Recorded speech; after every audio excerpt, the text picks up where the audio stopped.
Hey, I'm Nick, and in this video, I talk with Wes Gay all about church branding and marketing and how we can do this better as churches. And in the interview, you'll hear Wes talk about the mistakes that he sees churches make. He also talks about how he believes churches should communicate more often with their attenders and even prioritize their regular attenders, maybe more so than they do guests when it comes to the website. These are things that I did not expect Wes to say. He also talks about a raving fan strategy and how churches could leverage that. But all of it is about our messaging, our communication, and how as churches we can get more clear and do that better so we can reach more people. Now, this interview is part of some bonus content for the New Digital Church course. If you're interested in that course, check out newdigitalchurch.com. Make sure you subscribe if you want to see the other videos in this series. And if this is helpful to you, give that like button a hit.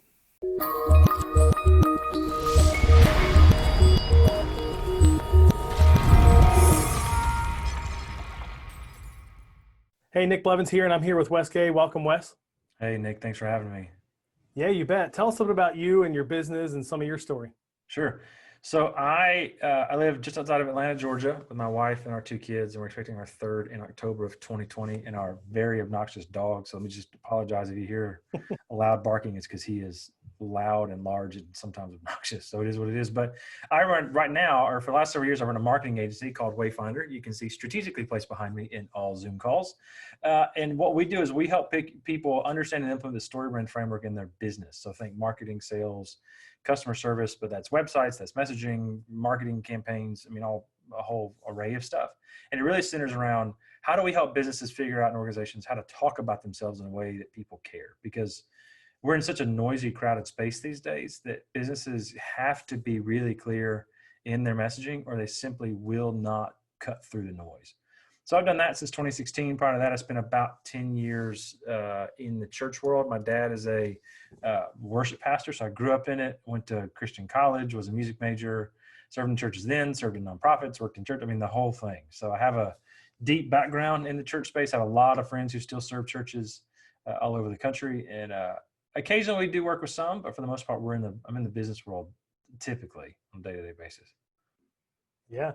And we're going to take from that little percentage that you do work with churches and because we're going to apply that here and talk about churches and leveraging digital and brand, but really apply the 98% or whatever that you work with businesses because they're the ones that know they have to do this to survive, to make money, all of that. Churches, sometimes we can go a long time without doing this well, maybe not reach as many people, all of that, but you know how it is in church world, it takes a lot longer. I'd love to start with just saying, what are some mistakes you see churches make when it comes to brand and marketing and messaging? Sure. Oh man, we could go on for weeks. When I was in churches, I had a few different titles. I was often in communications, media, production, that kind of world. And, one of the things that I saw churches I was at do and other churches that I would watch is we would make a lot of assumptions. Like we assumed people knew what we meant when we said stuff. For example, you might say, I love how churches thought, I think it was in the 90s. We decided every gathering time, every group, and every space had to be branded. And none of them had to be connected and none of them really needed to make sense. Like, for example, I know it's going to be a men's ministry event. If somebody tells me a name that sounds like it's sports, cars, or hunting. Yeah, camping, hunting, something like that. Yeah. If it's like it's driven, it's I'm trying to think of something something like that.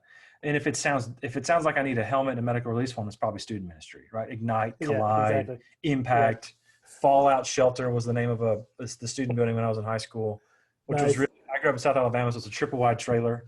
Rocking the trailer in the church world. But that's awesome. But what happens is we forget that in the modern era, like pre-COVID, now in the coronavirus stuff, the world's different, but pre-COVID, the average person attended church about twice a month, right? But the problem is we still communicate, a lot of us, and think that they attend 4 times a month on Sunday morning, and if you still have Sunday night activities, they still attend Sunday night, and they still attend Wednesday night. So we went from, in some cultures, at least where I grew up, people could come to church 12 times a month if they came Sunday morning, Sunday night, Wednesday night, and maybe a other kind of activity night or a visitation, old school Baptist here, man. So the visitation, same. I remember those. Yeah, and people would come 12 times a month. And so they would sit and they would linger, and life wasn't busy and you didn't have the internet as much. And so the internet came in the mailbox and social media and all this. And so we could say a lot of things and people would just know. Now we're fighting for people's attention 3 hours a month if they come twice a month, right? And, small group and services, et cetera. They aren't, when we forget, they're not in our staff meetings. They're not on, at least now, they're not on our Zoom calls. They're not in our email threads. They're not in our project planning software. They're not in Slack.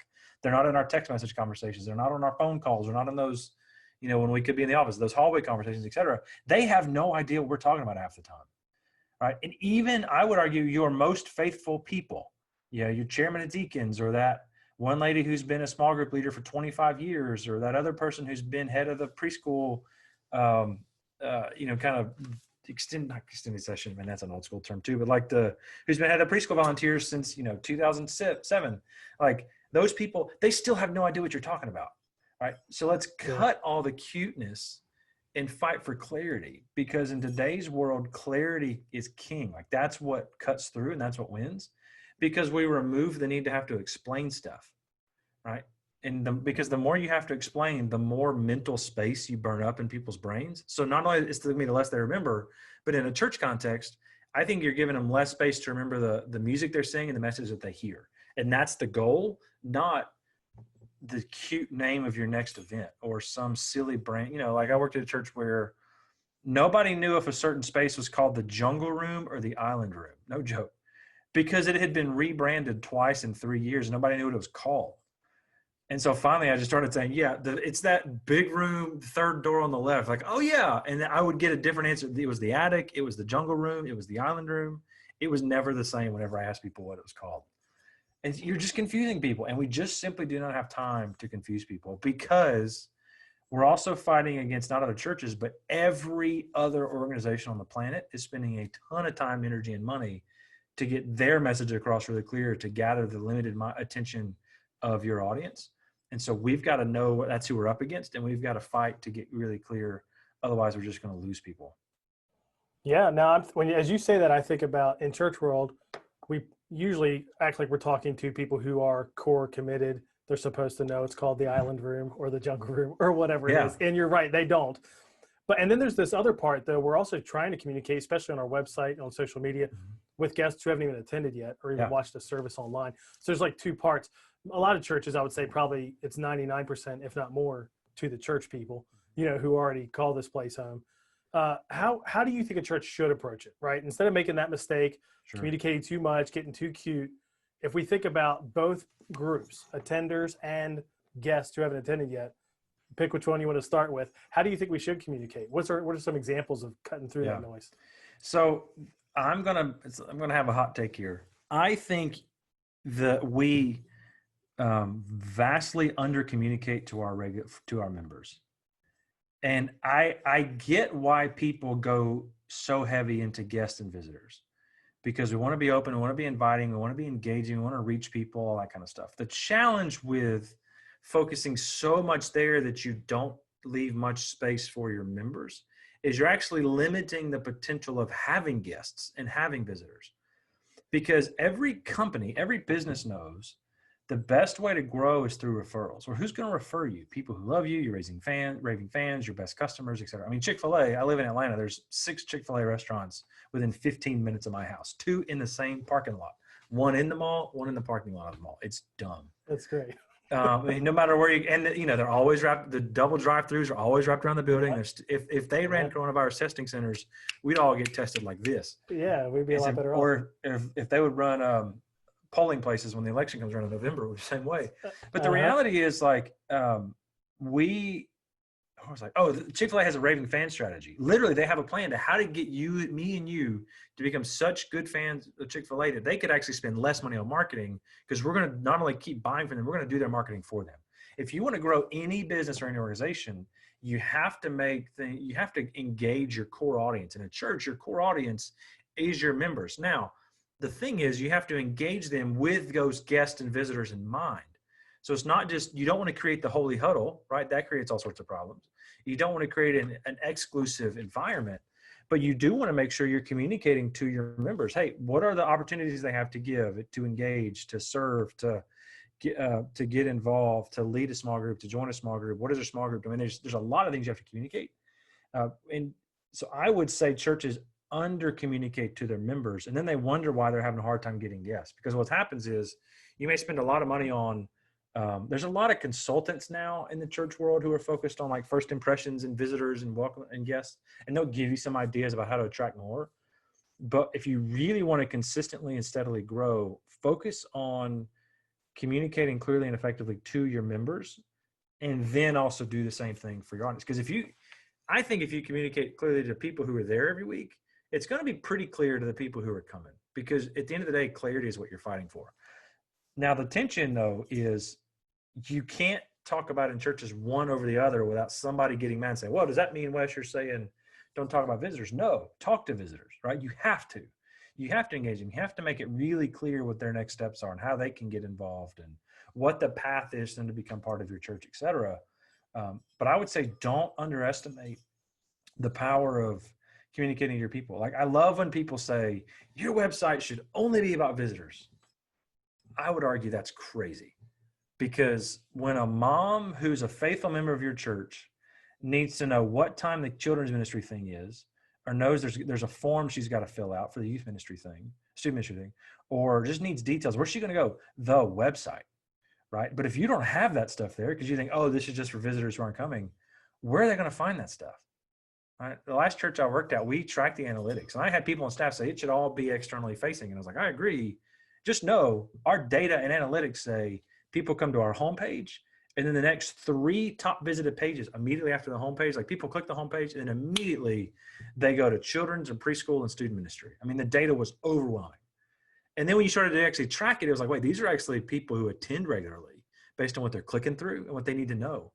So let's make sure we make it obvious that what people need to know is where it is. Yeah. Now, when you say we could communicate more, I do picture churches where like everybody's fighting to get their information in the program or their bulletin or on the website homepage or whatever it might be. And usually that's the challenge with churches. There's a lot you could communicate. Or I think about the volunteer who's a parent and gets 5 emails that week, one from the volunteer, 2 from each ministry environment about their kids, 1 from the lead pastor and that weekly email. So, but what I think you're probably saying, so you describe it for me, is we need to communicate more, but more about the things that matter most, not just more like without it's not a higher volume, it's a higher value of things you communicate. And one of the challenges in church is everybody thinks everything bears the same weight in the communication standpoint. And it doesn't. I mean, that's just the reality of it, right? Because if you're doing, if you're promoting Easter services or your Christmas services or a big Thanksgiving thing, or you do some kind of vacation Bible school thing, like if it's a church-wide thing, you've got to come out with everything you've got, right? But if it's like, I really apologize to anybody I offended what I'm about to say, but it's the easiest example I can bring up. I worked at this church I worked as a communications director, and somebody wanted me to announce to the church-wide we were having a singles Christmas dinner. We had a 1,400 people weekly attendance. That might have been useful for 30 people in the room on an average Sunday. And it's like, I don't have much time on a Sunday anyways. We don't have much time. That doesn't make sense to promote that there. Right? It just doesn't. So you do have to make the hard decision of prioritizing, but what you actually are doing when you start prioritizing too, is you're saying, you know what, I want to give you the best chance to be seen and heard by the most number of the right people. And so for me to do that, here's what actually needs to happen. Like one time I got a note from my communications manager that our preschool director was just livid. I mean, she was fit to be tied, as we say in the South, because I had said her preschool event in the park would not go on our church sign out front. Now, our church was directly on a highway that ran through town. The sign was 10 feet off the road or whatever. It was as close to the road as you could legally get. And it was on the ground. So it was like in eye level of the cars. Problem was speed limit was 45 or 55. Nobody's reading it. Nobody. Because they can't. They're either driving, let's be real. They're driving or they're staring at their phones. They're not reading our church sign. Yeah. And so she said she wanted her preschool play date at the park to be on that church sign. I just said, we've got something else. I can't change it. And so I go to her office and I said, okay, tell me why you're mad. She's like, well, I just was told I couldn't be on the sign. And she literally said, nobody's going to come if it's not on the sign. I said, Sheila, nobody's going to know it if it's on the sign. I said, if you're trying to get parents to a local park, I said, first of all, I don't want to publicly promote it on a sign out front where any creeper could show up. I said, but what we need to figure out is who's your target audience? Like, who are you trying to communicate? Well, she said, well, mom. Great. Where are moms hanging out? And she rattled off a half dozen places in town, whether it's the local preschool that we had influence with, our church preschool that we had on a weekday basis, or the Starbucks where they had the bulletin board. It's like, she just like that, rattled them off. And I was like, great. I'll tell my communications manager to print up a flyer. She'll design it within an hour. She's great. She's quick. Well, and I will personally take it to every place you just mentioned if you want me to. I didn't have to. But it's not just about communicating more. It's about communicating more to the right people in the right way in the right time. Right. And it start where you're segmenting your message, not just turning up the volume of the stuff you do. So yeah, if you've got somebody who's highly involved in your church, they may get 3 emails a week if they've got a kid who's in 4th grade and a kid in 1st grade, they're going to get a children's ministry email. If they're a small group leader, they should get a small group leader email, and then they're going to get a weekly church-wide email. But that's fine. Like, they just have to be aware of what's going on, and they're getting the specific things. Otherwise, you send one giant email, and this is what some churches do, one giant email with everything for everybody, then nobody actually knows what's going on, because you've got men's ministry, student ministry, senior adults. Maybe you do a blessings in a backpack. Maybe you've got this thing going on. You've got that thing on. You've got like, your mother's not even going to read that entire email. Like, she's just not, because it's too long and it's not relevant. And we as a species read and engage and click on things that are relevant to us. All right. It's not selfish. It's just the reality of what it is. It's a survival technique of, does this matter to me? No. Can I do anything about this? No. Next. Like, I'm looking for the things that are relevant to me and into my life. Now, if I take some of what you said there, because even when you worked with her, the preschool director, you talked about who's your audience, where are they? Like, those seem like the same kind of filters a church could use. So if I back it up to a bigger picture, a lot of churches watching this are probably thinking, we might need to rethink almost from the ground up our approach in terms of brand, marketing, messaging. Can you walk us through some of that? Sure. Like, what are the filters you would use there for a church that's like, we really need to rethink on this? Yeah. Well, that's I would say that's hard for churches, because a lot of churches, when they start thinking branding and marketing, they mean well, and somebody will inevitably come along and say, well, it's all about Jesus. That's our brand. It's like, I got a seminary degree. I get it. I'm in. Like, I got it. But it also becomes like, we've got to be really intentional and thoughtful of all the things we could say about our church and all the things we could say about what's going on. What are the specific things that we actually want people to remember and repeat, right? Because marketing itself is an exercise in memorization. So what is it that we want our church our people to know and remember and repeat? I would say, some of the things I think about I would read, if they haven't done it, Jeff Henderson's book, Know What You're For. And of course, the yard guys just showed up. So there's a lawnmower outside my door. It's inevitable. Oh, good.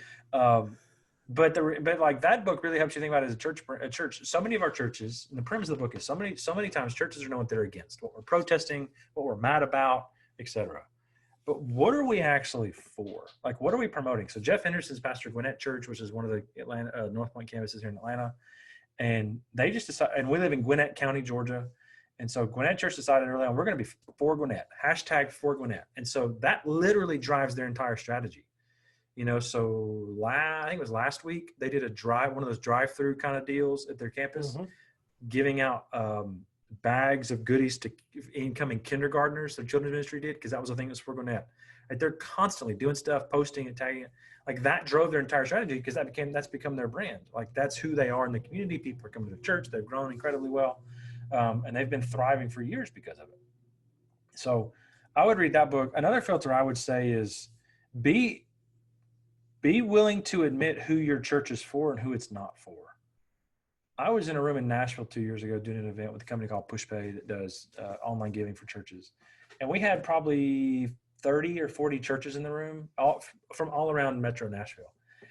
And one of the PushPay folks was doing a session on, we're talking about marketing funnels, which is basically how companies get you to go from never having heard of them to buying their stuff to becoming a raving fan. And there's a really intentional process, et cetera. Anyways, and so we were talking about personas, and a persona is like identifying who your target audience or buyer is for a product or service.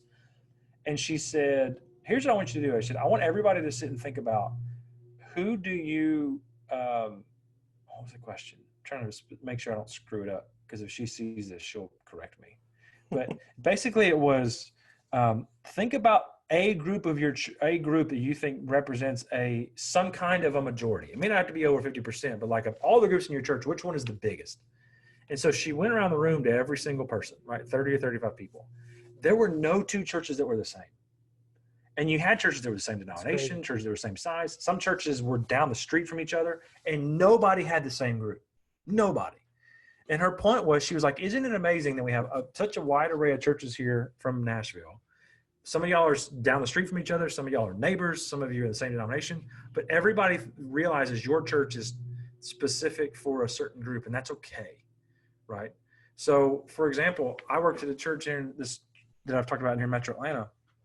One time somebody got mad. Why don't we have many more college students? It's like, well, you got to have a college to have college students. Like, University of Georgia is an hour away, so we're not pulling people from Athens. There's a community college that's like 30 minutes away, but they may or may not live in this town. Like, they're just not here, But I can't be in a college town like Athens or UGA and then say, well, where are all the young families? Well, it's a college town. Like, it's a different dynamic. So realize who's in a 5 or 10 mile radius of your church, and say, you know what, we think God has called us to reach these people, and the gospel's for all, churches ought to be for all, etc. We're not saying that's the only people you're going to reach, but have a primary focus. I think that's the biggest obstacle churches face. But once they figure that out, it helps focus you in, and the more focused you are, ironically, the more people you attract.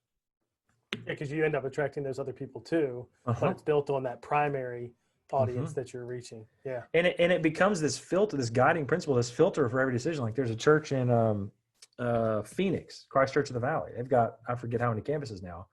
Their executive pastor told me one time, he said, we have one persona at our church. They run thousands and thousands a weekend.